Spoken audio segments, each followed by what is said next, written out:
Hi friends, మేమైతే స్వర్ణాంధ్ర స్వచ్ఛాంధ్ర కార్యక్రమంలో పాల్గొన్నాము. మాది కొత్తపల్లి తూపల్లి కేవిపల్లి మండలం, అన్నమయ్య డిస్టిక్. ప్లాస్టిక్ భూతం పుడమికి విఘాతం. ప్లాస్టిక్ భూతం ప్లాస్టిక్ భూతం మన పంతం. ప్లాస్టిక్ అంతం. ప్లాస్టిక్ వాడకు, ప్రాణాలు తీయకు. ప్లాస్టిక్ రహిత సమాజం, ఆహ్లాదభరిత సమాజం. పచ్చదనాన్ని పెంచండి, ప్లాస్టిక్ వాడకాన్ని తగ్గించండి అనే నినాదంతో ప్లాస్టిక్ను తగ్గించడానికి స్వర్ణాంధ్ర స్వచ్ఛాంధ్ర కార్యక్రమం ద్వారా ప్రజల్లో అవేర్నెస్ తేవడానికి, ముఖ్యంగా పల్లెటూళ్ళల్లో అవేర్నెస్ తేవడానికి శ్రీ గౌరవనీయ ప్రధానమంత్రి మోడీ గారు, మన ముఖ్యమంత్రి సీఎం చంద్రబాబు నాయుడు గారు, మన ఉప ముఖ్యమంత్రి పవన్ కళ్యాణ్ గారు స్వర్ణాంధ్ర స్వచ్ఛాంధ్ర కార్యక్రమాన్ని చేపట్టారు. ఈ కార్యక్రమానికి ముఖ్య అతిథిగా డిఓ గారు వచ్చారు.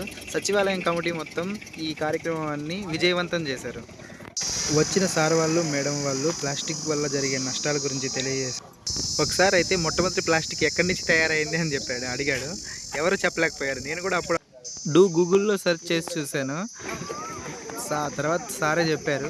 ఏమనంటే, పెట్రోలు డీజిల్ని వేరు చేసిన తర్వాత వచ్చిన వ్యర్థ పదార్థాల నుంచి ప్లాస్టిక్ని తయారు చేస్తారని చెప్పాడు.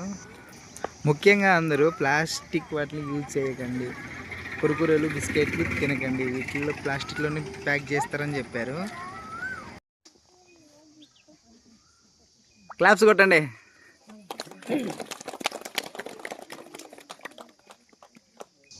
మున్సిపాలిటీ వర్క్ చేసే వాళ్ళకి ఇద్దరికి సన్మానం చేసి పొలారాలు వేశారు. నాకు కూడా హ్యాపీగా అనిపించింది. ముఖ్యంగా ప్లాస్టిక్ వాడకం తగ్గాలంటే కురుకురేలు బిస్కెట్లు వీటిని ప్లాస్టిక్ కవర్లో ప్యాక్ చేయడాన్ని ప్రభుత్వమే బ్యాన్ చేసేయాలి. అక్కడే ప్రజలంతా దగ్గర వరకు రానియకుండా అక్కడే బ్యాన్ చేస్తే ప్లాస్టిక్ వాడకం ఖచ్చితంగా తగ్గుతుంది. ఈ మాట ఎందుకన్నానంటే, పోతా అందరికీ తలా ఒక బిస్కెట్ ప్యాకెట్ చేతిలో పెట్టారు. ప్లాస్టిక్ కవర్లో పెట్టింది అది కూడా. జై హింద్.